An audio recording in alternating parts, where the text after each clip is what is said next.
There are some sights in our world that are instantly recognizable, a symbol of home, no matter how far one has traveled.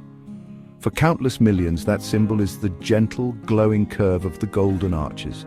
It is a beacon that promises something familiar, something consistent. Think back for a moment. Perhaps you see the red and yellow colors of a childhood birthday party, the rustle of a Happy Meal box, a treasure chest holding a coveted toy, the taste of a hot, salty fry on a long car journey. These memories are not unique to one person or one town or even one country. They are shared across continents, a collective experience woven into the fabric of modern life. It is quite remarkable, really. Our story starts not with a global corporation, but with two brothers, Richard McDonald, Maurice McDonald. In the year 1940, in San Bernardino, California, they opened a small, humble drive-in restaurant. It was typical of its time, a large menu, car hops rushing to and fro. It was successful, but the brothers were visionaries. They saw a different way. They observed their customers and noticed a fascinating pattern.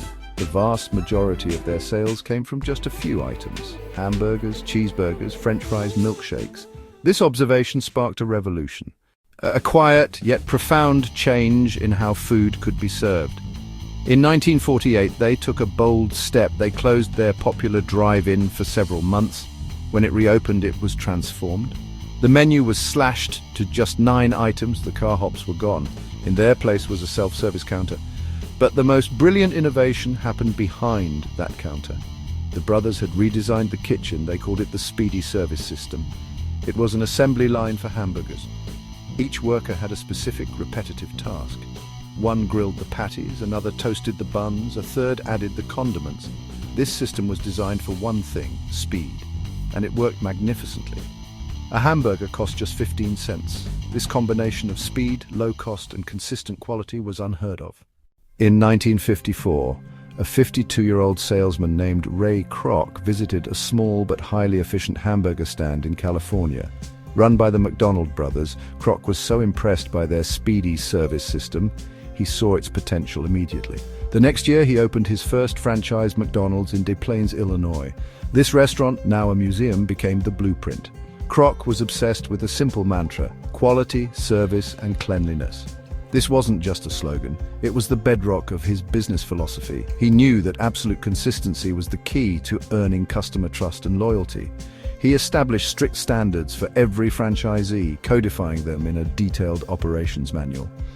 The fries had to be perfect, the floors spotless, the staff unfailingly courteous. This fanatical attention to detail was non-negotiable. It ensured a customer in Illinois would have the exact same positive experience as one in California, building a brand people could rely on anywhere. Kroc's ambition was boundless. He saw the business not as a chain of restaurants, but as a perfectly replicable system, a well-oiled machine poised for massive growth. But Kroc's vision far outstripped the founders.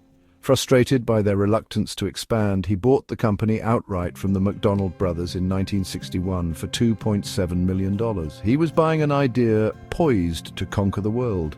The age of Kroc had begun, and with it, the relentless expansion of a fast food empire. A business does not become a global icon on the strength of its product alone. It must capture the heart. McDonald's achieved this through masterful branding and marketing. This began early on with the introduction of the Golden Arches themselves. Originally part of the building's architecture, they were simplified into the elegant, world-famous logo we know today. It is a design of pure genius, simple, memorable. In 1963, a friendly, floppy-shoed clown named Ronald McDonald first appeared on television. He lived in the magical world of McDonaldland, a place filled with whimsical friends like Grimace and the Hamburglar. The introduction of the Happy Meal in 1979 was another masterstroke. A colorful box, and most importantly, a toy. Over the years, the marketing has evolved. It has managed to weave its brand into the very fabric of popular culture. Beyond the corporate strategies and marketing campaigns lies the true heart of McDonald's, the people. It's a story written not in boardrooms, but on the faces of millions. Its impact is best measured not in profits, but in the countless personal stories that have unfolded under its arches, becoming a reliable backdrop for life's small, significant moments. For many, it was the sight of a first job, a rite of passage for teenagers eager for independence. It was a place to learn the value of punctuality, teamwork, and a friendly smile, foundational lessons in life, not just in flipping burgers. Working the grill taught me how to stay calm under pressure, one might recall. Another learned patience at the front counter. These experiences have shaped work ethics for generations. But the story isn't just behind the counter. For customers, it's a place of small, everyday rituals. Retired gentlemen meet at the same corner table for coffee. A young mother treats her child to an ice cream cone after a visit to the doctor. Students cram for exams over late-night fries. These quiet, uncelebrated moments form the foundation of our lives. It is a constant in a world that is always changing, a familiar comfort in an unpredictable age. These stories cross generations. A grandfather recalls taking his son for a happy meal after a football game. 30 years later, that son, now a father, continues the tradition with his daughter.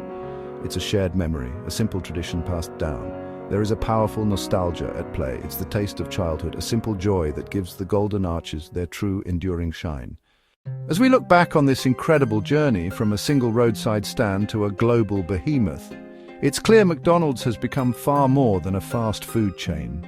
It's a cultural touchstone, a landmark in nearly every city, and a daily routine for millions, woven into the fabric of modern life. Its influence is so profound it has changed our language. The term McJob entered the dictionary, representing a first job for millions. Economists use the Big Mac Index as a surprisingly accurate, if light-hearted, way to compare purchasing power between nations. The prefix Mac itself became a global shorthand for accessibility. It has been immortalized in pop art, scrutinized in provocative films, and analyzed in countless academic studies, each trying to decode its impact on our world. Of course, such a colossal presence doesn't come without scrutiny. The journey has been marked by intense criticism, facing battles over nutrition and its role in the obesity epidemic, its environmental footprint, and contentious debates over labor practices. Yet a key to its longevity is a remarkable ability to adapt. In response, it has introduced healthier menu options and made public commitments to sustainable sourcing. It learns, it pivots, and it constantly strives to mirror the evolving values of the society it serves. And so the Golden Arches remain one of the world's most powerful symbols. For some, they represent the relentless march of globalization. For others, a beacon of consistency in an unfamiliar place. But for many, they simply stand for the universal pleasure of a simple shared meal. But beyond the history books, there's a more personal story. We encourage you to think about your own. Was it a childhood happy meal, a late-night study session, or a road trip tradition? What memories do the Golden Arches evoke for you? We invite you to share your experiences in the comments below, to add your voice to this vast global narrative. The true story of McDonald's is written in these everyday moments. If you enjoyed this journey, please like this video and subscribe for more stories that shape our world.